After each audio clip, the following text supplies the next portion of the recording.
Apague a luz e seja bem-vindo. Meu nome é Tassiana, sou a anfitriã do canal. Hoje vamos de relatos de segredos de família. Vamos ouvir esses relatos e me conte nos comentários. Sua família tem segredo? Foi só quando cheguei aos 30 anos que descobri que minha mãe não tinha apenas 4 filhos, mas na verdade 6. Sempre acreditei que conhecia toda a minha história familiar, que entendia perfeitamente minhas origens e quem eram meus irmãos. Mas, como acabei aprendendo, as famílias às vezes escondem segredos que desafiam nossa percepção do que pensamos saber. Cresci em um lar que, embora longe de ser perfeito, era relativamente comum.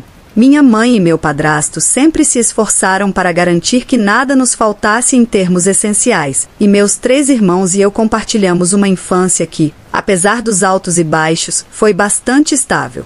Nunca questionei a estrutura, aceitei a narrativa que me foi apresentada. 4 filhos, uma mãe batalhadora que se casou com um homem que a apoiava, e uma vida que, embora modesta, era suficiente. Mas os segredos têm uma maneira peculiar de emergir quando menos esperamos. Foi durante uma reunião familiar, dessas que organizamos de vez em quando e às quais todos comparecemos com uma mistura de entusiasmo e obrigação.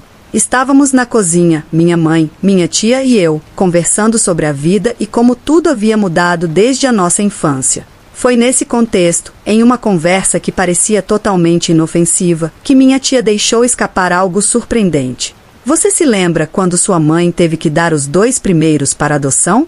Nunca soube o que aconteceu com eles, disse ela, quase como se estivesse mencionando uma velha história qualquer. O silêncio que se seguiu foi ensurdecedor.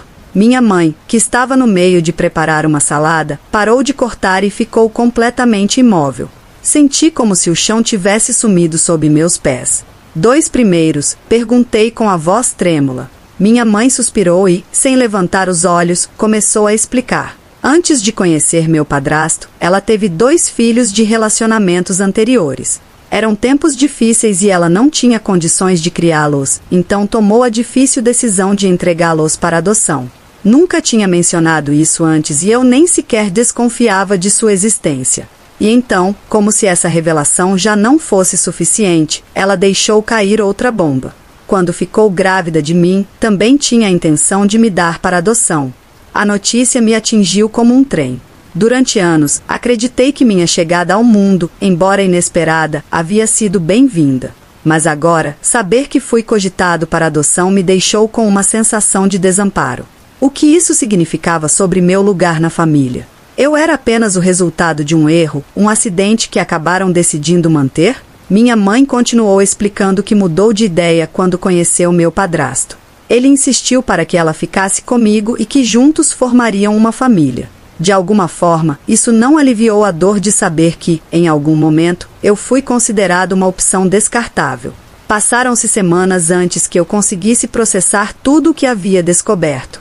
Meus irmãos e eu conversamos muito sobre isso, tentando entender o passado de nossa mãe, as decisões que ela tomou e como isso nos afetou. Foi um período estranho, como se o chão sob nossos pés já não fosse tão estável. Mas, como costuma acontecer, a vida tem maneiras inesperadas de nos surpreender. Alguns anos após tudo isso vir à tona, recebemos uma ligação inesperada. Era um dos bebês que minha mãe havia dado para adoção. Ele havia passado um tempo procurando por sua família biológica e finalmente a encontrou. A notícia me abalou, mas de uma maneira positiva. Ao conhecer meu novo irmão, senti uma conexão instantânea. Compartilhávamos mais do que eu jamais imaginei, os mesmos traços, a mesma risada e até alguns dos mesmos interesses. Era como se, apesar dos anos e da distância, houvesse uma parte de nós que sempre esteve interligada. Desde então, tive que reconsiderar o que realmente significa família. Não é apenas o sangue que nos une, mas também as escolhas que fazemos e as conexões que decidimos fortalecer. Meu novo irmão trouxe uma energia incrível para nossas vidas, e embora a história de como nos encontramos seja complicada, sou imensamente grato pela oportunidade de tê-lo em minha vida. Agora, quando olho para o passado, vejo tudo sob uma nova perspectiva, a história da minha mãe, as decisões difíceis que ela tomou e o fato de que quase fui dado para adoção. Tudo isso faz parte do que sou hoje. Não é uma história perfeita, mas é a minha, e aprendi a aceitá-la com todas as suas complexidades. No final das contas, o que realmente importa é a família que você tem, não importa como você chegou a fazer parte dela. Meu tio não morreu em um acidente de carro. Ele tirou a vida de sua amante e depois se matou ao colidir o carro com o corpo dela no porta-malas. Era uma história que a família havia cuidadosamente enterrado por anos, uma sombra sombria que ninguém queria desenterrar. No entanto, às vezes os segredos têm uma maneira estranha de emergir e, quando o fazem, trazem consigo a verdade que ficou oculta por tanto tempo. Tudo começou com o que parecia ser um trágico acidente de trânsito. Era uma noite chuvosa, daquelas em que as estradas se tornam traiçoeiras e a visibilidade é baixa. A notícia chegou cedo na manhã seguinte. Um carro havia colidido violentamente contra uma árvore nos arredores da cidade. Dentro do veículo, os serviços de emergência encontraram o corpo de um homem, identificado como o tio da família. O diagnóstico inicial foi claro: ele havia perdido o controle do carro devido às condições climáticas adversas e morreu no impacto. A família ficou arrasada. Todos o conheciam como um homem gentil e afetuoso, alguém que sempre tinha um sorriso no rosto e nunca havia demonstrado sinais de estar perturbado ou com problemas. Sua morte foi compreendida como uma tragédia inexplicável, uma daquelas fatalidades que ninguém poderia prever. Mas, como frequentemente acontece, a verdade não demorou a aparecer. Alguns dias após o acidente, a polícia fez uma descoberta aterradora. No porta-malas do carro destruído, encontraram o corpo de uma mulher. No início, acreditou-se que ela também fosse uma vítima do acidente, mas as circunstâncias logo indicaram algo muito mais sinistro. A mulher havia sido estrangulada antes da colisão, não havia sinais de que ela tivesse morrido no impacto. De fato, ela já estava morta muito antes de o carro colidir. A investigação se intensificou e o que veio à tona foi mais perturbador do que qualquer um poderia imaginar. A mulher no porta-malas não era uma estranha, ela era a amante secreta do meu tio, alguém com quem ele mantinha um relacionamento extraconjugal há anos. Ninguém na família sabia dela, ou pelo menos ninguém admitia saber. Tudo havia sido meticulosamente ocultado, como se fosse um segredo sombrio demais para ser revelado. Com o tempo, os detalhes do que realmente aconteceu começaram a emergir. O relacionamento entre meu tio e sua amante havia começado de forma apaixonada, mas, como muitas histórias de amores proibidos, rapidamente se deteriorou. As brigas se tornaram mais frequentes, os encontros menos gratificantes e, por fim, a relação se tornou insustentável. Naquela noite chuvosa, tudo chegou a um ponto crítico. Ninguém sabe ao certo quais palavras foram trocadas ou o que finalmente empurrou meu tio ao limite, mas o que se descobriu é que, em um acesso de raiva ou desespero, ele a estrangulou. Talvez tenha sido remorso ou, quem sabe, o desespero que o levou a tomar a decisão final.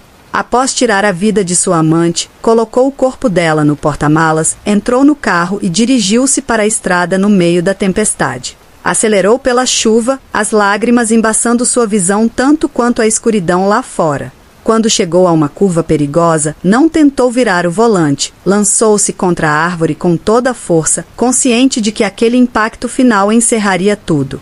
Quando a família finalmente descobriu a verdade, ficou devastada mais uma vez, mas por razões bem diferentes. A história que havia sido contada inicialmente, a de um trágico acidente, foi substituída por uma verdade muito mais sombria. Ninguém queria falar sobre o assunto, mas as fofocas na cidade não cessavam.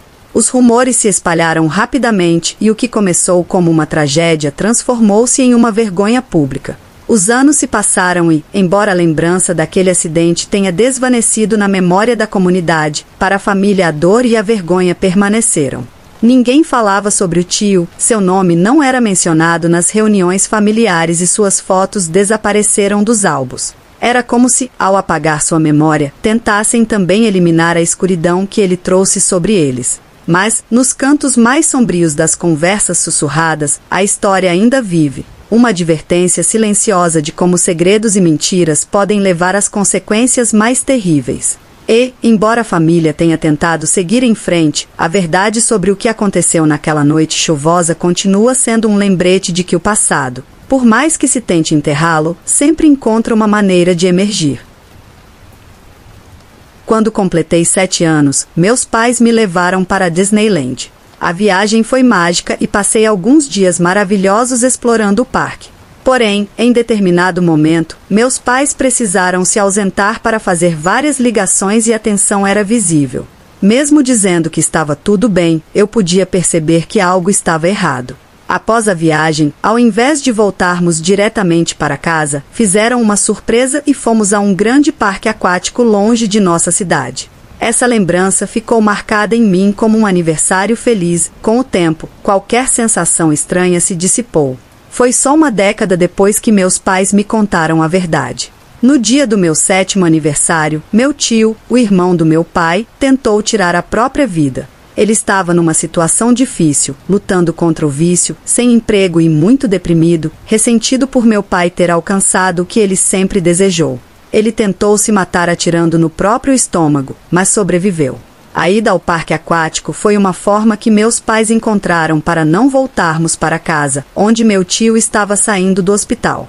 Ao esconderem essa situação de mim, permitiram que meu aniversário continuasse sendo uma celebração alegre, sem que eu associasse o evento ao que aconteceu com meu tio.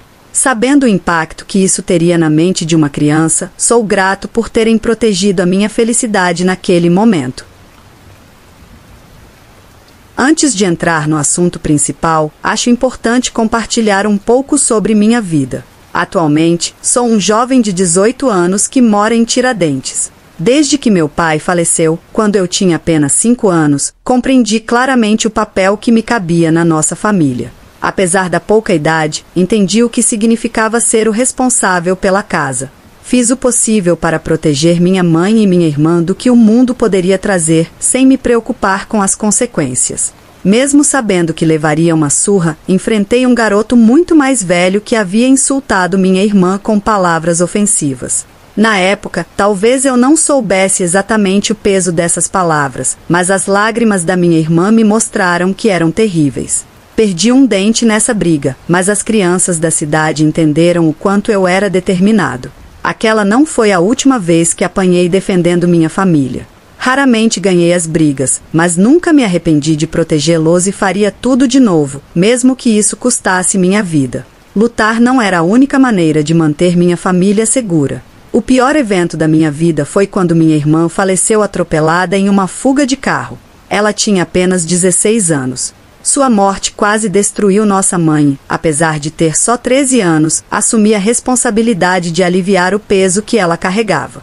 Quando ficou claro que não tínhamos dinheiro suficiente para um enterro digno, vendi tudo o que possuía, exceto minhas roupas, que mantive por acreditar que ninguém se interessaria por peças usadas de brechó. No final, ainda não foi suficiente, mas a família do meu pai gentilmente cobriu os custos. Mesmo assim, dei o dinheiro que havia conseguido para minha mãe ajudar nas despesas. Queria ter podido contribuir mais, mas ninguém me contrataria por causa da minha idade. Conto tudo isso para mostrar como a família sempre foi o centro da minha vida. Talvez agora você entenda porque um segredo do passado me deixou tão confuso e em busca de ajuda. Quando recebi a tarefa no início do semestre, não imaginava o que estava prestes a descobrir. A tarefa de rastrear nossa árvore genealógica tinha menos a ver com genética do que com a complexidade das famílias humanas. Eu estava ansioso para aprender sobre o passado da minha família, mas desde o início senti resistência.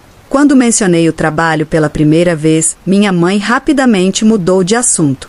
Na época, não pensei muito nisso, mas todas as vezes em que toquei no assunto depois, ela reagiu da mesma maneira ou simplesmente ignorou. Não tinha certeza do que motivava essa reação, mas ficou claro que ela escondia algo. Felizmente, encontrei uma prima distante em um site de genealogia que me forneceu quase todas as informações necessárias. Restava apenas uma pequena parte que só minha mãe poderia fornecer. Com o prazo se aproximando, fiquei mais ansioso e implorei para que ela me ajudasse. Ela continuou a inventar desculpas até que mencionei a prima. Nesse momento, uma expressão de terror surgiu em seu rosto e ela me pediu para me sentar. Eu jamais poderia ter imaginado o que estava prestes a ouvir. Até os anos 90, minha família era relativamente comum. A família da minha mãe emigrou para o Brasil no século XX, vinda da Itália, como muitas outras, e comprou um pequeno pedaço de terra. Meus avós se conheceram após a Segunda Guerra Mundial e começaram a formar sua família. Quando um dos meus tios faleceu, minha mãe e seu irmão gêmeo foram os únicos filhos que restaram. Tudo parecia normal até que minha mãe completou certa idade. Foi nessa época que seu pai começou a visitá-la em seu quarto tarde da noite. Isso é o máximo que vou detalhar sobre o ocorrido. Minha mãe manteve esse segredo por um tempo, na esperança de que ele parasse. No entanto, após um ano sem que as visitas cessassem, ela contou tudo à sua mãe, mas, em vez de se revoltar contra o marido, minha avó chamou minha mãe de mentirosa e até a agrediu. Depois disso, minha mãe decidiu guardar tudo para si, enquanto as visitas noturnas continuavam, até que alguém percebeu e pôs um fim na situação. Esse alguém foi meu tio, o irmão gêmeo dela. Ele não sabia de nada até que, em uma noite, viu o pai saindo do quarto da minha mãe. Naquele momento, ele ignorou o fato, pensando que não era nada demais, mas, ao confrontar sua irmã, ela revelou toda a verdade. Naturalmente, ele ficou chocado e enfurecido com o que ouviu. Quando questionou o pai, este simplesmente respondeu para ele cuidar da própria vida. Isso só aumentou a fúria do meu tio e, em questão de instantes, tudo mudou para sempre. Ele pegou uma espingarda do armário e voltou, encontrando seu pai calmamente sentado no sofá assistindo televisão. Sem dizer uma palavra, ele se aproximou por trás e atirou na parte de trás da cabeça do pai.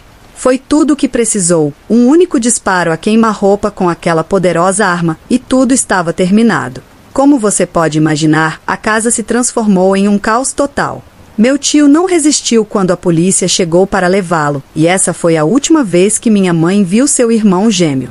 O que deveria ter acabado ali só piorou. Minha avó passou a culpar minha mãe pela morte do marido, e o abuso verbal se tornou tão insuportável que minha mãe finalmente fugiu de casa com meu pai e se casou. Fiquei sem palavras ao ouvir essa história. Ela respondeu a muitas das minhas perguntas, mas ao mesmo tempo gerou inúmeras outras. Sempre me perguntei por que a família da minha mãe nunca aparecia, eu simplesmente assumia que todos já haviam falecido. Minha mãe nunca mencionava ninguém desse lado da família e, quando algum parente surgia na conversa, ela simplesmente ignorava. Meus amigos perguntavam sobre aquela parte da família e eu não tinha mais do que um encolher de ombros para oferecer como resposta. Quando somos jovens, essas coisas não parecem importar. Desde o dia em que ela me contou, nunca mais discutimos sobre o assunto. Não posso falar por minha mãe, mas se voltássemos a tocar no tema, não sei o que diria. Tantas ideias e perguntas circulam pela minha mente que não consigo pensar em mais nada. Embora meu trabalho esteja prestes a ser entregue, não consigo me importar com isso. Na verdade, não me importo nem se vou me formar ou não neste ponto. Estou mantendo tudo anônimo ao compartilhar isso, mas talvez alguém aí fora possa me ajudar. Diante de tudo isso, não consigo imaginar como seguir em frente. Não sei se você se interessaria por isso, mas é uma daquelas histórias que são estranhas, inquietantes e talvez até um pouco tristes.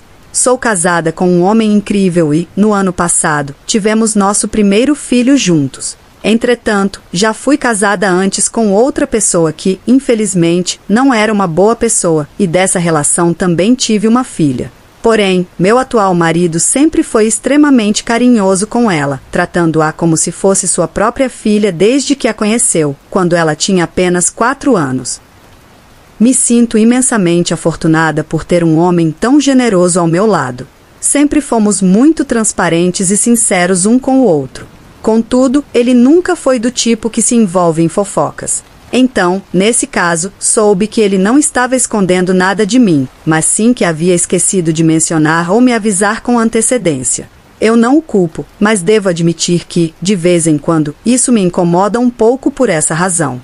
Enfim, vamos à história. A família dele adora fazer muitas reuniões, não apenas para festas, mas também para aniversários, eventos esportivos, qualquer motivo que encontrassem para celebrar. Sempre éramos convidados, mas nem sempre participávamos. Nas poucas vezes que fomos, tudo correu bem, sem nenhum problema, e eu me dei bem com muitos dos seus parentes. Fiquei ansiosa ao levar minha filha comigo, temendo que eles pudessem me julgar ou tratá-la de forma diferente. Para meu alívio, todos a receberam de braços abertos, assim como fez meu marido. Havia muitas outras crianças para ela brincar e os pais delas a adoraram. Tudo correu bem. Então, quando fomos convidados para mais um churrasco, fizemos planos para ir e minha filha iria conosco. Foi na casa dos pais dele e já havia muita gente quando chegamos. Fomos direto para o quintal e minha filha imediatamente correu para brincar com as outras crianças. Estávamos todos conversando quando apareceu alguém que eu ainda não conhecia. Já tínhamos ido a algumas dessas festas, mas também faltado a outras, e eu nunca havia encontrado essa mulher antes. Meu marido me apresentou a ela dizendo que era sua tia Rita. Ela se sentou ao lado da mãe dele, sua irmã, e continuamos conversando. Ela me fez algumas perguntas e isso foi tudo. Depois de um tempo, minha filha veio correndo até mim pedindo algo e foi então que Rita olhou surpresa e perguntou: "Essa é sua filha?" Eu confirmei orgulhosamente e pedi que minha filha se apresentasse, como ela sempre faz, dizendo seu nome, idade e seu animal favorito. Rita parecia esboçar um sorriso forçado enquanto respondia e, após uma breve troca de palavras, minha filha voltou a correr.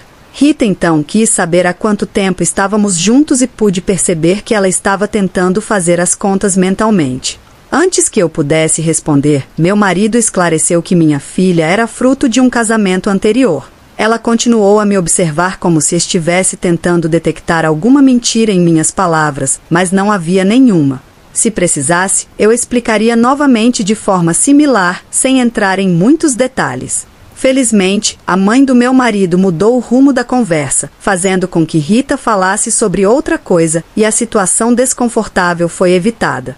Quando a comida ficou pronta, preparei o prato da minha filha e ajudei as outras crianças. Só então, com todos servidos, preparei meu próprio prato e me juntei ao meu marido e aos outros para comer. Todos estavam tranquilos, e depois de terminar a refeição, as crianças começaram a se divertir com espadas de brinquedo e pistolas de água.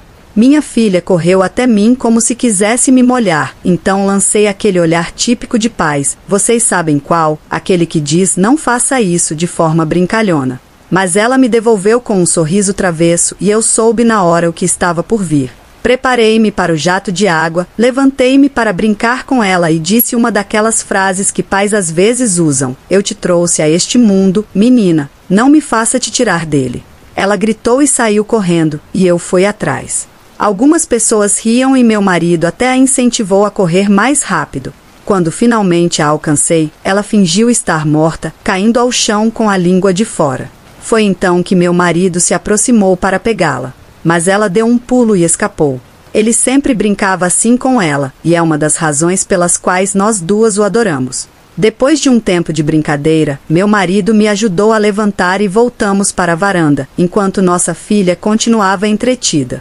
Ao nos aproximarmos, notei que Rita estava com uma expressão bastante irritada, enquanto a mãe dele parecia preocupada. Seus olhos estavam arregalados e ela alternava o olhar entre meu marido e Rita. Eu não fazia ideia do que estava acontecendo e certamente não iria me intrometer, então apenas peguei minha bebida e continuei a observar as crianças. A mãe dele estava prestes a dizer algo quando Rita subitamente exclamou: "Isso não tem graça, Sandra."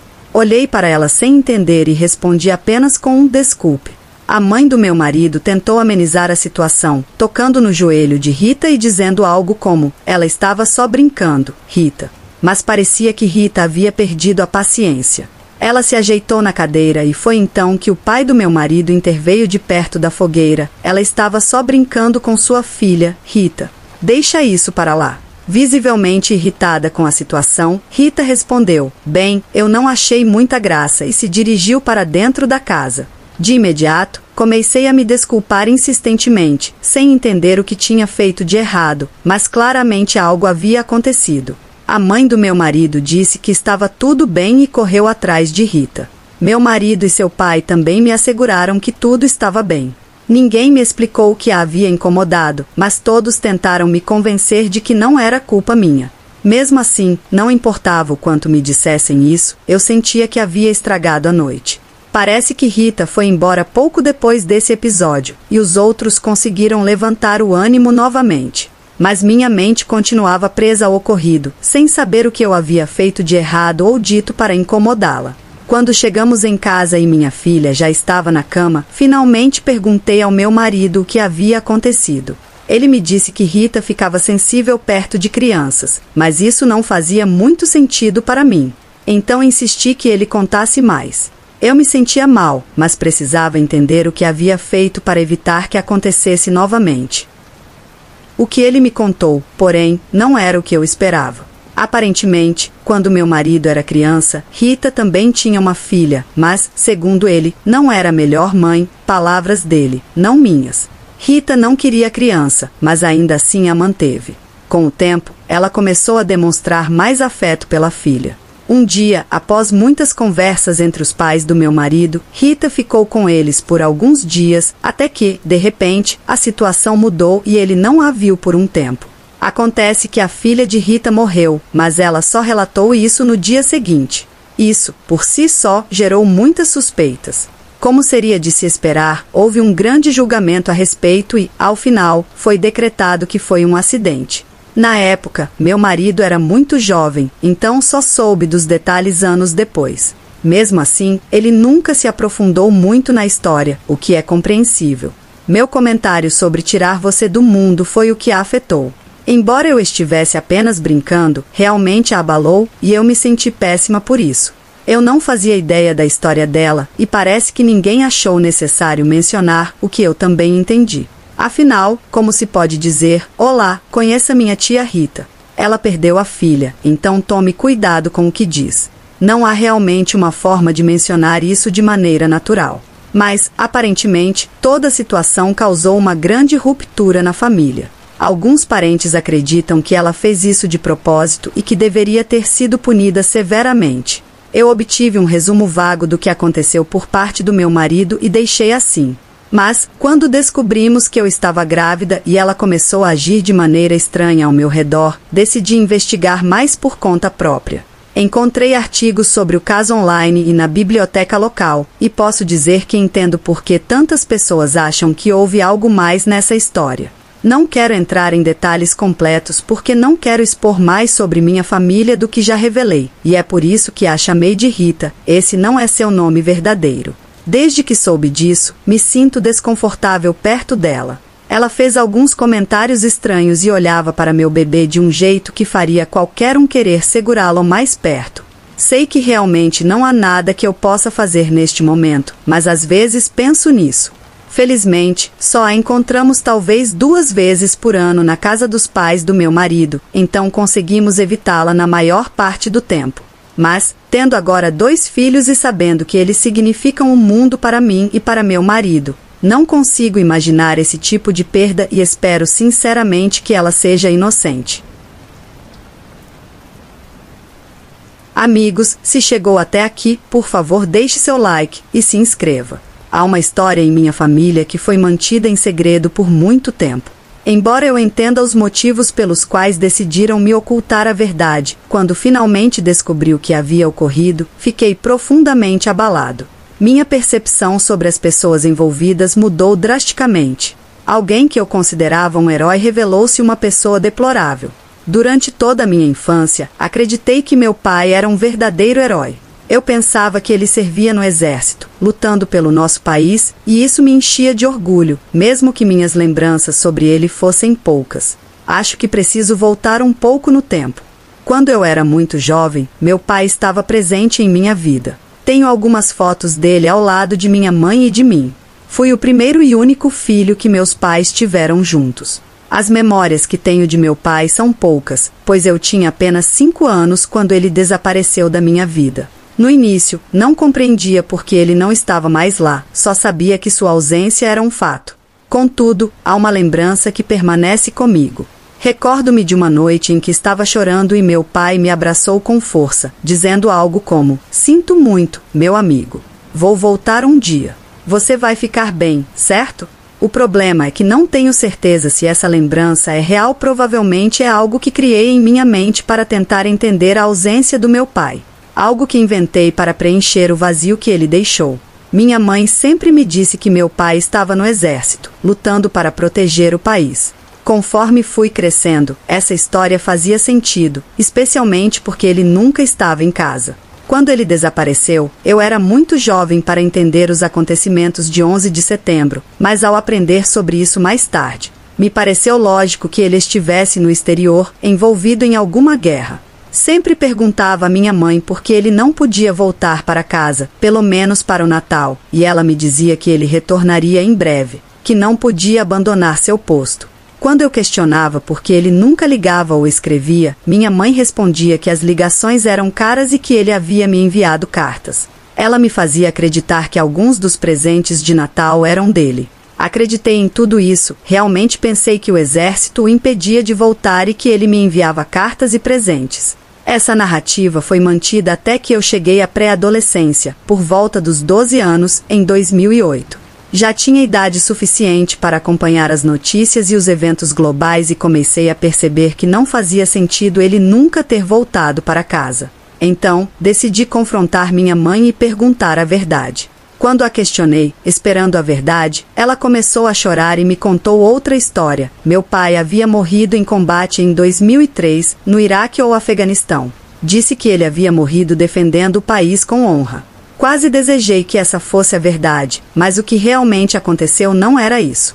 Descobri a verdadeira história quando completei 20 anos. Minha mãe havia feito o melhor que pôde para me criar sozinha, mas ao longo dos anos eu sempre senti a ausência de meu pai. Especialmente ao ver outras crianças aprendendo coisas com os seus. No dia do meu 20º aniversário, enquanto jantávamos, minha avó fez um comentário estranho. É triste o que aconteceu, mas pelo menos ele nunca mais poderá alcançar vocês dois. Olhei para minha mãe, que exibia uma expressão de pânico semelhante à que teve quando me disse que meu pai havia morrido. Foi nesse momento que percebi que algo estava muito errado, que não estavam me contando a verdade ou alguém estava mentindo. Quando questionei minha avó sobre o que ela queria dizer, sua reação foi imediata. Ela me olhou com os olhos arregalados, como se tivesse sido pega em flagrante, e logo direcionou o olhar para minha mãe. Nesse momento, minha mãe começou a chorar e minha avó se desculpou, dizendo que achava que eu já sabia de toda a história e que minha mãe havia me contado. Minha mãe prometeu que conversaríamos após o jantar, mas eu já não tinha mais apetite. Sentia um vazio crescente em meu estômago, certo de que estavam escondendo algo de mim. Quando chegamos em casa naquela noite, minha avó e minha mãe me chamaram para uma conversa e foi então que me revelaram a verdade. Uma verdade para a qual eu não estava preparado. Quando eu tinha cerca de 4 ou 5 anos e meu pai saiu de nossas vidas, não foi porque ele havia sido enviado para lutar contra o terrorismo no exterior. A realidade era muito mais sombria. Ele havia se transformado em um verdadeiro monstro. Naquela noite fatídica, ele perdeu o controle e, em um surto de raiva e embriaguez, esfaqueou minha mãe 3 vezes, deixando-a para morrer. Soube que ele a atacou porque ela tentou me proteger. Naquela noite, ele me agrediu várias vezes ao ponto de me deixar inconsciente e depois tentou matar minha mãe. Minha avó estava presente e, graças a ela, a polícia foi chamada a tempo. Meu pai foi preso, salvando assim a vida da minha mãe e possivelmente a minha também. Durante toda a minha infância, acreditei que meu pai era um herói. Eu falava com orgulho sobre ele, sentia sua falta e dizia que o amava. Mas a verdade é que ele era um assassino em potencial que provavelmente teria tirado a vida de minha mãe se a polícia não tivesse chegado. O comentário que minha avó fez naquela noite tinha a ver com a recente morte de meu pai na prisão. Ele sofreu uma parada cardíaca e, apesar dos esforços, não conseguiram reanimá-lo. Minha mãe havia sido notificada alguns dias antes de finalmente me contarem toda a verdade. Esse foi, sem dúvida, o dia mais difícil da minha vida. Descobrir que o homem que eu tanto desejei que estivesse presente em minha infância quase acabou com minha vida. Já se passaram alguns anos desde então e, embora eu quisesse dizer que superei tudo isso, ainda é algo que me atormenta de vez em quando. Não culpo minha mãe por ter escondido essa verdade de mim, mas ainda é doloroso saber que ela mentiu. Compartilho essa história agora na esperança de liberar um pouco dessa dor, de lançar algo disso ao mundo com a expectativa de que isso torne as coisas um pouco mais fáceis. A todos que me conheceram durante minha infância, peço desculpas por ter mentido sobre meu pai. Eu mesmo acreditei em todas aquelas mentiras, achando que estava contando a verdade sobre um homem incrível, quando na realidade ele era tudo menos um herói. E ao meu eu mais jovem, se pudesse voltar no tempo, daria um abraço apertado, preparando-o para a dor que viria ao descobrir a verdade sobre seu pai, tanto na primeira quanto na segunda vez. Há quase um ano venho tentando lidar com essa situação. Qualquer nome que eu mencionar aqui será fictício para manter a privacidade, e tenho certeza de que todos entenderão o motivo. No ano passado, decidi dar um presente de Natal especial e significativo para minha família, rastrear nossa história familiar e criar algo que pudéssemos compartilhar. Queria entender mais sobre nossas origens e conhecer os antepassados que nunca tive a chance de encontrar. Estava disposto a pagar por um daqueles sites de genealogia e pelo serviço de testes de DNA. Tenho certeza de que você sabe do que estou falando. Esperava obter alguns nomes e detalhes sobre membros da família, e até certo ponto, consegui. Por volta de agosto ou setembro, comecei a fazer perguntas e recebi respostas relativamente normais e uma boa quantidade de informações de pessoas como meus pais, tios e tias. Mas quando cheguei aos meus avós maternos, as coisas começaram a ficar estranhas. Na primeira vez que perguntei algo simples, como onde cresceram, cidade e estado, minha avó me olhou com certa curiosidade. Mas quando expliquei que só queria saber sobre as casas em que viveram, ela se soltou. Falou sobre a casa onde morou, a escola que frequentou e até mencionou o nome de seus amigos próximos. Eu sempre adorei ouvir essas histórias porque ela ficava muito animada ao contá-las. No entanto, quando comecei a perguntar sobre os anos em que começaram a ter filhos, percebi que ela perdeu o entusiasmo. Suas respostas ficaram vagas, ela não me deu mais do que as datas de nascimento da minha mãe, tia e tios, e foi só. Nem sequer mencionou os hospitais.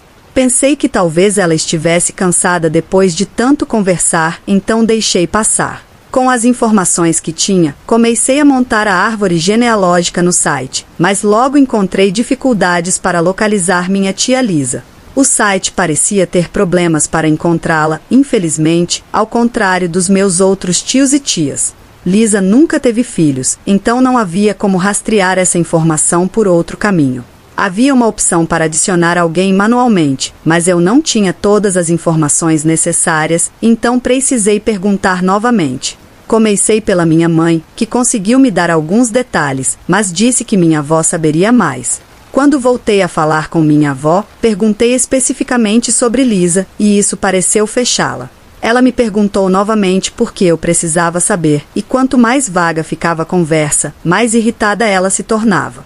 Eu queria muito que isso fosse algo especial para ela, mas percebi que estava prestes a iniciar uma discussão séria, então desisti.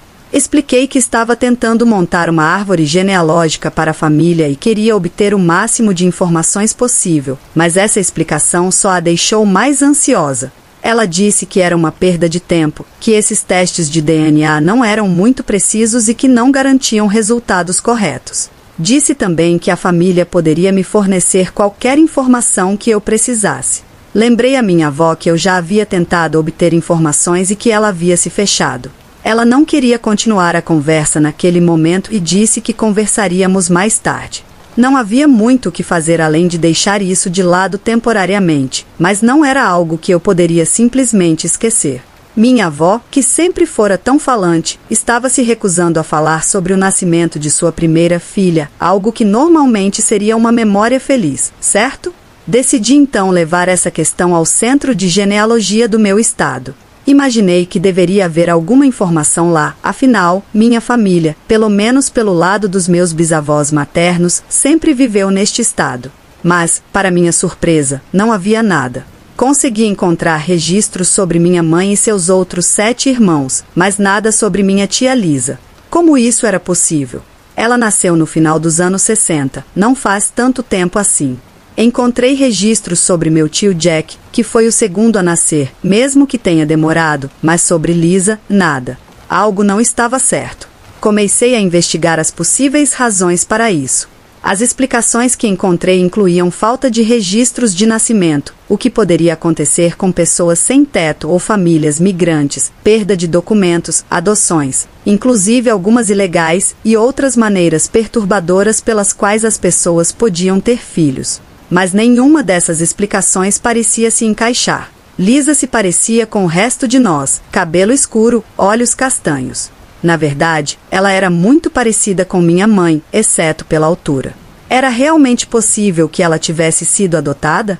E, se fosse esse o caso, por que isso era um assunto tão delicado? Essa questão estava se transformando em algo maior do que uma simples árvore genealógica, e eu estava determinado a descobrir a verdade. Decidi comprar os bolinhos favoritos da minha avó e esperei um momento tranquilo para falar com ela. Enquanto comíamos na sala, ela finalmente suspirou e disse que sabia o que eu estava fazendo. Ela é uma mulher muito inteligente. Ela me explicou que havia uma boa razão para não falar muito sobre o nascimento de Lisa e estava surpresa que eu fosse a única pessoa a insistir nisso. Dentro delas, havia algumas folhas de correspondência muito deterioradas e 2 fotos, uma de um bebê e outra do bebê com meus avós. No verso da foto do bebê, estava escrita a data de nascimento de Lisa e a foto com meus avós estava datada de aproximadamente uma semana depois. Mas na foto do bebê estava o nome Catarina. Minha avó confirmou que o bebê era, de fato, Lisa, e a outra foto era de quando a conheceram e a levaram para casa. Lisa, na verdade, nasceu como Catarina e não era biologicamente filha dos meus avós. Tudo bem, então ela foi adotada. Isso não deveria ser um grande segredo, certo? Mas, claro, a adoção não foi exatamente legal na época. Meus avós estavam há muito tempo tentando ter um filho sem sucesso e estavam em um estado emocional muito delicado, quase sem esperanças. Durante esse período, meu avô trabalhava para uma empresa legítima, mas o dono era um conhecido de uma máfia local, alguém extremamente perigoso. Meu avô sempre manteve sua lealdade à empresa por medo de que, se saísse, algo terrível pudesse acontecer com a família. Porém, ele também se mantinha discreto e cuidava de seus próprios assuntos. Em determinado momento, o filho adolescente desse mafioso engravidou uma garota e algo precisava ser feito. Minha avó não disse explicitamente, mas basicamente explicou que a família da garota foi ameaçada para entregar o bebê. E a solução encontrada foi dar a criança ao meu avô e sua esposa, que estavam desesperados por um filho. Em resumo, a criança foi entregue à força e meu avô pagou uma quantia considerável de dinheiro para garantir o silêncio de todos e nunca mais falar sobre o assunto. Quando levaram a criança para casa, meus avós experimentaram uma mistura de emoções. Minha avó a amou imediatamente e a considerou sua filha desde o primeiro momento, mas estava constantemente preocupada, sentindo que estavam sendo observados. Meu avô conseguiu a permissão do chefe da máfia para deixar a cidade, e assim fizeram. Mudaram o nome da criança para Lisa e simplesmente juraram não revelar a ninguém de onde ela havia vindo. Contaram à família que haviam escondido a gravidez por medo de perder o bebê e ninguém questionou essa versão. Minha avó acredita que, ao adotar Lisa, foi possível que ela tivesse mais 7 filhos depois disso e vê essa experiência como uma verdadeira bênção para a família. Não posso discordar dela. Minha tia Lisa é uma pessoa maravilhosa, e minha avó me disse que meu avô teria ficado furioso se soubesse que ela me contou toda essa história. Ela faleceu há 2 anos. Prometi a minha avó que não contaria a ninguém, e ela brincou dizendo que, se eu o fizesse, me levaria com ela para o túmulo. Agora estou aqui, com o conhecimento de que minha tia não é biologicamente parte da nossa família e sabendo que revelar isso poderia causar problemas de segurança, caso alguém dos antigos dias de trabalho do meu avô ainda esteja por aí. Não falei nada a ninguém, mas uma parte de mim se pergunta se a mãe biológica dela está por aí, se perguntando o que aconteceu com seu bebê. Nunca terminei a árvore genealógica da nossa família, ainda pretendo fazer isso, mas agora estou tentando decidir se devo guardá-la para mim mesmo ou, talvez, tentar encontrar algo relacionado ao nascimento dela e dar a algumas pessoas um pouco de paz. Desde a minha infância, sempre acreditei que minha família era perfeita.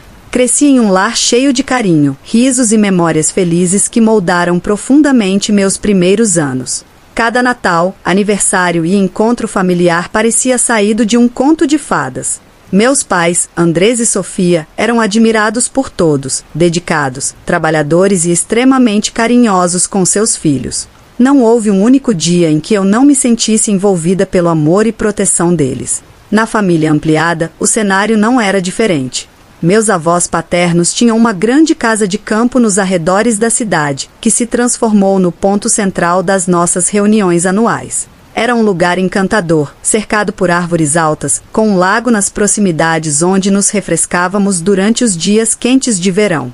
Todo verão, sem exceção, a família inteira se reunia nesse local para passar algumas semanas juntos. Lembro com saudade de como meus primos e eu corríamos pelo campo, brincando de esconde-esconde entre as árvores, ou de como nos reuníamos ao redor da fogueira à noite, ouvindo as histórias que meus avós e tios compartilhavam. Meus tios, Carlos e Teresa, junto com seus 3 filhos, Alejandro, Sofia e o pequeno Lucas, eram uma parte essencial desses encontros.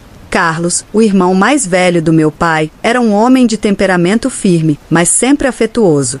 Ele estava sempre rindo para nós, as crianças, e tinha o hábito de nos trazer pequenos presentes a cada visita. Teresa, por sua vez, era uma mulher muito elegante, sempre bem arrumada e com uma presença marcante. Seus filhos eram seu maior orgulho, ou pelo menos era isso que transparecia. Lucas, o mais novo dos meus primos, era o centro das atenções em cada reunião. Ele era uma criança adorável, com cachinhos dourados e um sorriso travesso que iluminava qualquer ambiente. Todos nós o adorávamos e não havia quem não cedesse aos seus encantos. No entanto, conforme fui crescendo, comecei a perceber que Lucas era diferente de nós, não em sua maneira de ser, mas em sua saúde. Lucas parecia estar frequentemente doente. Muitas vezes, durante os encontros familiares, meus tios mencionavam que ele não poderia se juntar a nós porque não estava se sentindo bem. Às vezes, ele passava o dia inteiro no quarto e, quando aparecia, estava visivelmente cansado e distante. Lembro de um episódio quando tinha cerca de 10 anos, em que perguntei à minha mãe por que Lucas vivia doente. Ela me respondeu com um olhar triste, explicando que ele possuía um sistema imunológico debilitado, algo que o afetava desde o nascimento. Naquela época, aceitei a explicação sem questionar, confiando que meus tios e meus pais sabiam o que era melhor para ele. No entanto, com o passar dos anos, comecei a perceber outras coisas, detalhes que antes pareciam insignificantes, mas que posteriormente se revelaram como partes de um quebra-cabeça muito mais sombrio.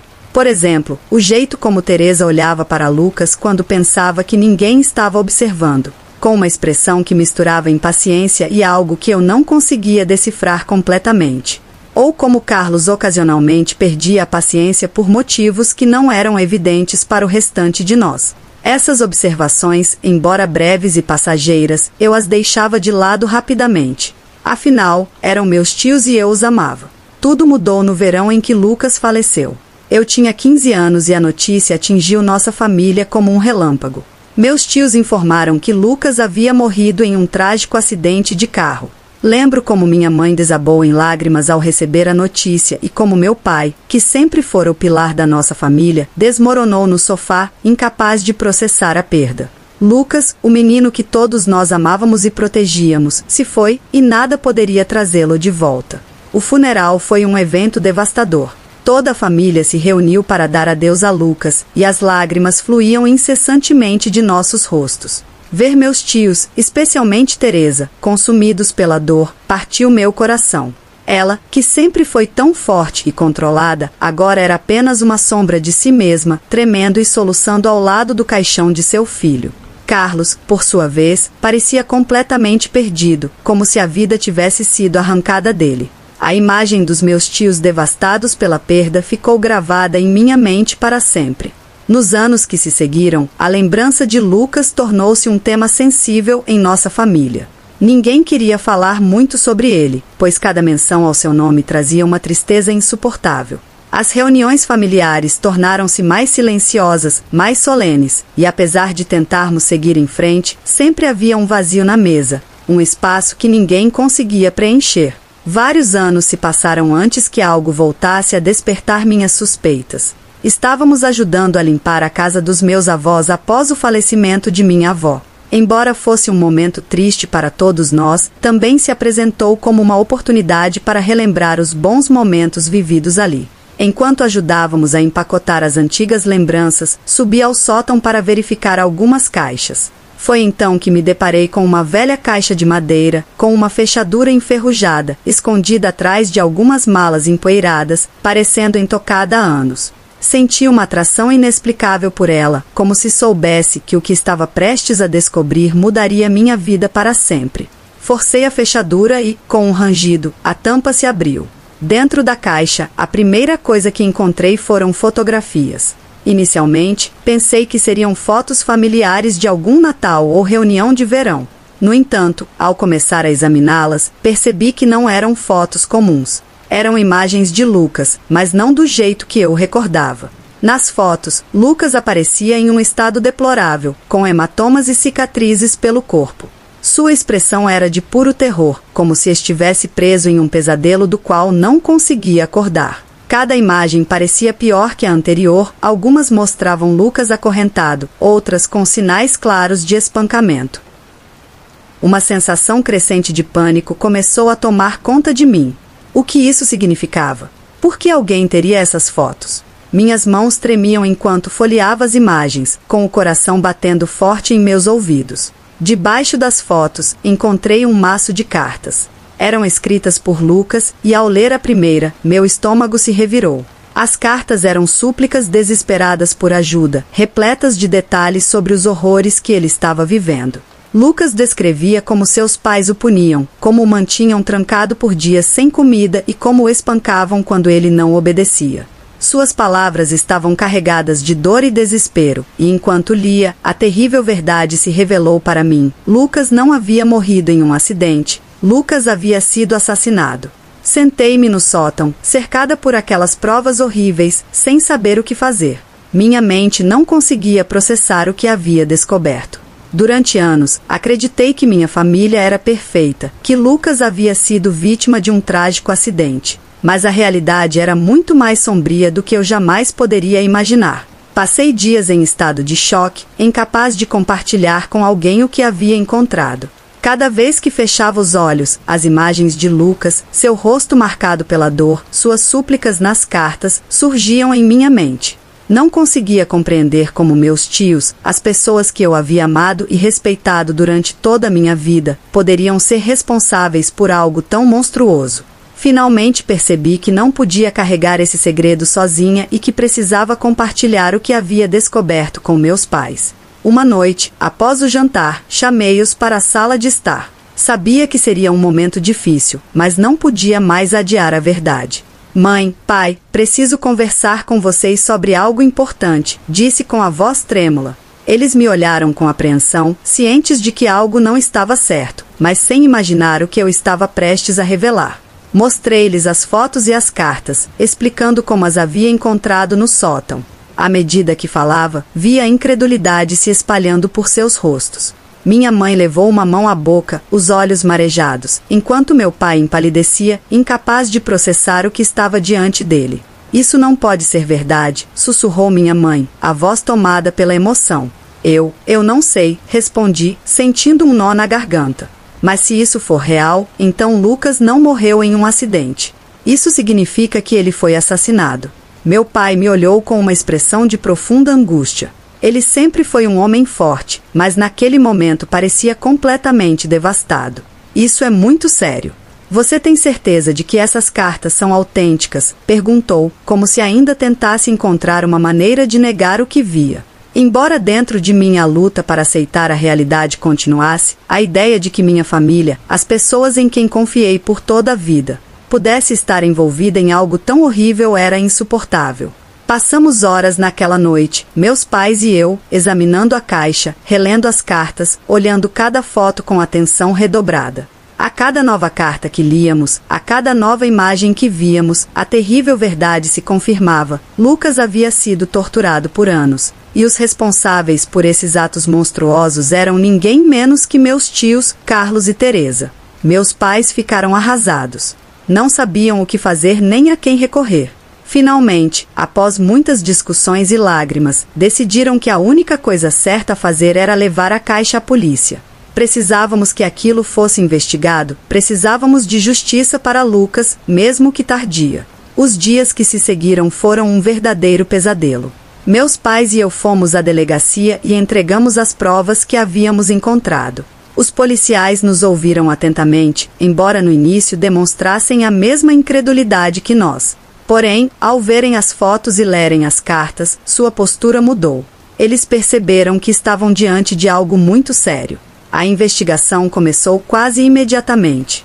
A polícia interrogou meus tios, e embora no começo eles negassem tudo, as provas eram contundentes demais. As cartas de Lucas, as fotos, os registros médicos que mostravam as múltiplas lesões que ele havia sofrido ao longo de sua vida, tudo apontava para uma terrível verdade. Poucos dias depois, meus tios foram presos. A notícia se espalhou rapidamente pela comunidade, e a família perfeita que todos admiravam foi desmascarada como uma mentira. Uma fachada criada para esconder os horrores que aconteciam a portas fechadas. Meus pais ficaram devastados. Eles perderam um irmão e uma cunhada de uma só vez, e a imagem que tinham de sua própria família foi destruída para sempre. Mas o que mais os doeu foi perceber que haviam passado tantos anos sem saber o que realmente estava acontecendo, sem poder salvar Lucas de seus torturadores. A casa de campo onde passamos tantos verões felizes foi vendida pouco tempo depois. Nenhum de nós conseguia suportar a ideia de voltar àquele lugar, sabendo o que havia ocorrido ali. Nossa família se desintegrou. As reuniões familiares, antes cheias de risos e alegria, se tornaram apenas uma memória distante, substituídas por um silêncio incômodo e uma tristeza que jamais desaparecerá completamente. Agora, anos depois, ainda luto com o que descobri. Me atormenta pensar em tudo o que Lucas teve que suportar, em como ninguém o ouviu, em como seu sofrimento passou despercebido por tanto tempo. Às vezes me pergunto se algum dia conseguirei confiar em alguém novamente, se poderei voltar a acreditar na bondade das pessoas. O que mais me assusta é saber que o mal pode se esconder nos lugares mais inesperados, até mesmo nas famílias que parecem ser perfeitas. Minha história serve como um aviso, uma lição dolorosa sobre a importância de olhar além das aparências, de questionar o que tomamos como certo e de nunca parar de buscar a verdade, por mais dolorosa que ela seja. A verdade, como aprendi da maneira mais difícil, sempre emerge, e quando isso acontece, pode destruir tudo o que achávamos conhecer. Eu tinha apenas 12 anos quando conheci aquele que viria a se tornar meu melhor amigo. Para manter sua privacidade, vou chamá-lo de Diego. Era 2006 e meu pai havia acabado de ser transferido para uma nova cidade devido ao trabalho. No meu primeiro dia de aula, enquanto minha mãe discutia detalhes com o diretor, Diego acabava de se envolver em uma briga e estava sendo levado para a diretoria para ser punido. Ainda havia sangue escorrendo do seu nariz. Lembro-me de começarmos a conversar e, antes que percebêssemos, ele já era meu primeiro amigo na nova escola. Morávamos a cerca de 1 quilômetro um do outro e, frequentemente, eu ia de bicicleta até sua casa. Para mim, a vida na casa de Diego era fascinante. Seus pais eram professores universitários e adotavam uma abordagem muito liberal na criação dos filhos. Diego e seu irmão tinham bastante liberdade e nós aproveitávamos ao máximo essa autonomia. Minhas melhores lembranças de infância estão ligadas à casa de Diego. Eu teria passado todo o meu tempo lá, mas nunca soube se Diego compartilhava da mesma visão. Embora parecesse ter muita liberdade, sua vida, em um aspecto crucial, se assemelhava mais a uma prisão. Pouco depois de conhecê-lo, percebi que Diego frequentemente aparecia na escola com hematomas e olhos roxos. Inicialmente, presumi que eram consequências de brigas e sei que os professores pensavam o mesmo, pois faziam comentários sobre isso. No entanto, logo percebi que a situação era mais complexa. Quanto mais tempo passava com ele, mais claro se tornava o que realmente acontecia. Talvez na segunda vez que estive em sua casa, presenciei seu irmão mais velho empurrando-o e zombando dele. Essa foi a primeira de muitas vezes que vi Diego sendo maltratado pelo irmão. Sei que é normal irmãos brigarem, mas o que presenciei ia muito além disso. Tiago, o irmão mais velho de Diego, frequentemente o agredia sem qualquer motivo aparente, de maneira repentina e cruel. Era doloroso testemunhar, mas o que mais doía era a reação dos pais de Diego. Sempre que ele pedia ajuda, eles apenas ignoravam, dizendo que era uma simples brincadeira e o dispensavam. Houve inúmeras oportunidades para alguém intervir, mas ninguém parecia se importar o suficiente para fazê-lo. Embora eu não seja psicólogo, acredito que o abuso que Diego sofria em casa o levava a procurar brigas na escola. Talvez como uma forma de recuperar o controle que lhe era negado em casa. Ele costumava escolher o garoto mais forte que encontrava para brigar e nunca o vi sair de uma luta sem um sorriso no rosto. Era como se ele tivesse uma espécie de personalidade dividida, onde esse lado agressivo surgia apenas nas brigas. Mas minutos depois seu lado gentil e amigável voltava a aparecer. Presenciei cerca de 10 brigas de Diego e, em todas elas, ele provocava seu adversário até deixá-lo furioso. Mas, em todos os anos em que o conheci, nunca levantou a voz para mim. Se eu não tivesse visto esse lado dele, teria dificuldade em acreditar que ele existia. Com o passar dos anos, muitas coisas mudaram, mas a situação na casa de Diego permaneceu a mesma. O abuso continuou a crescer ao ponto de Diego ser hospitalizado algumas vezes, e toda vez que isso acontecia, seu irmão parecia se acalmar por um tempo. Mas, como em um ciclo abusivo, algo sempre o fazia perder o controle novamente. Felizmente, no ano em que completamos 15 anos, algo mudou. Tiago se formou no ano anterior e foi para a faculdade, libertando finalmente Diego.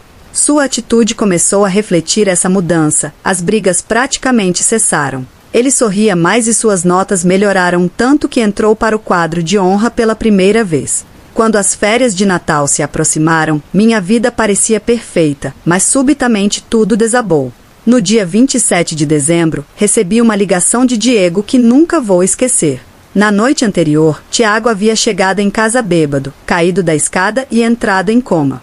Os médicos não tinham certeza se ele acordaria e, se acordasse, provavelmente teria sérios danos cerebrais permanentes. Apesar de todo o histórico de abusos, Diego ficou devastado com o ocorrido. Contra todas as previsões, Tiago sobreviveu, mas as previsões médicas se confirmaram. A queda causou danos neurológicos severos, deixando-o confinado a uma cadeira de rodas e incapaz de se comunicar. Até hoje, ele depende completamente dos outros para tudo.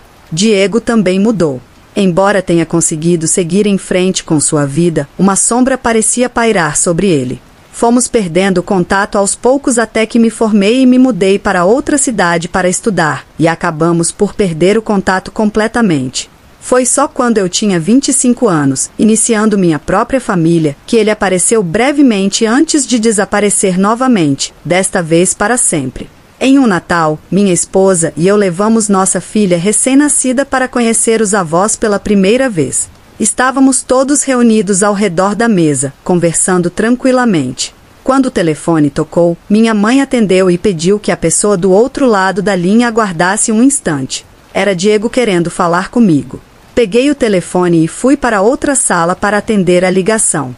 Conversamos um pouco antes de ele me convidar para sair e tomar umas bebidas. Aceitei e nos encontramos em um bar no centro da cidade. Ficamos lá por cerca de 1 hora antes de seguirmos para a casa dele, comprando uma caixa de cerveja no caminho. Era como nos velhos tempos, só nós dois naquela casa enorme. Seus pais haviam vendido a casa antiga após o divórcio, e Tiago já estava em um asilo há muito tempo. Acabamos sentados na mesma escada onde Tiago havia caído, um cenário carregado de simbolismo. Foi ali que Diego fez uma confissão perturbadora. Estávamos bem bêbados quando ele falou, mas o peso das suas palavras não foi atenuado por isso. O assunto do acidente de Tiago surgiu na conversa, e Diego confessou: "Vamos lá, cara, você não precisa fingir. Você sabe que fui eu quem o empurrou." Parecia que o ar havia sido sugado da sala, e eu quase me engasguei com a cerveja que estava bebendo. Esperei que ele dissesse que estava brincando, mas isso nunca aconteceu. Eu não queria acreditar, mas sabia que ele estava falando a verdade. Diego continuou explicando suas razões. Ele deixou claro que não foi algo premeditado, aconteceu no calor do momento. Depois que Tiago se mudou, ele finalmente conseguiu relaxar pela primeira vez na vida. Mas quando Tiago visitou no Natal, toda aquela dor voltou à tona. Diego fez de tudo para evitá-lo enquanto ele estava lá. Mas quando Tiago procurou, Diego reagiu pela primeira vez. Eles estavam no topo da escada quando Diego tentou empurrar Tiago. Infelizmente, Tiago, que estava bêbado, perdeu o equilíbrio e caiu.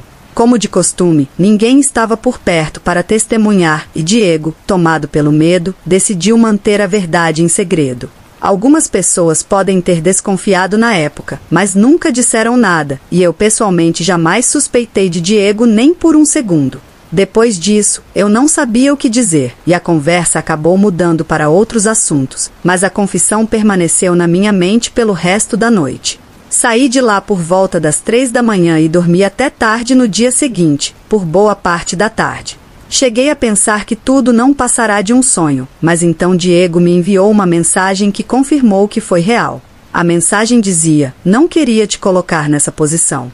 Sinto muito e entenderei se você não quiser mais me encontrar. Passei o resto do dia refletindo sobre o que fazer.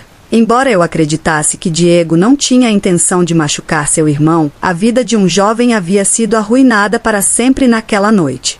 Não desejo esse tipo de tormento para ninguém. Pouco antes de dormir naquela noite, escrevi uma mensagem de texto que marcaria nosso último contato para sempre. Nela, eu disse: não precisa se preocupar comigo. No entanto, acho melhor não conversarmos mais. Você precisa procurar ajuda para controlar sua raiva antes que algo pior aconteça. Espero que compreenda, ele sempre será meu irmão.